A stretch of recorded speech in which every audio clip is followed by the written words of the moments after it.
Agarda sizga Yevropa sayohat vizasi kerak bo'ladigan bo'lsa, bu videoni oxirigacha ko'ring.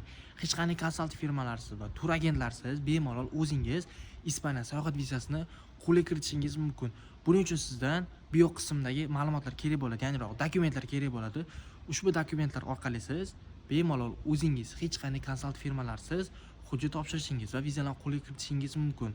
Buning uchun sizga bitta sayt kerak bo'ladi, ya'nirog'i bls.com orqali siz bemalol Ispaniya uchun joy olishingiz mumkin va joylar juda ham bemalol Latviya, Litva shunga o'xshagan davlatlarga o'xshab joylar qolmagan yoki qanaqadir narsalar deb o'tirmaydi va Yevropaga bemalol butun Yevropani Ispaniya sayohat vizasi bilan aylanib chiqishingiz mumkin.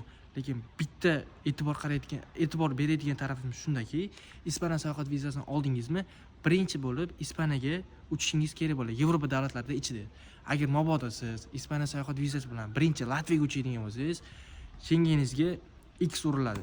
O'sha joyga e'tibor bering.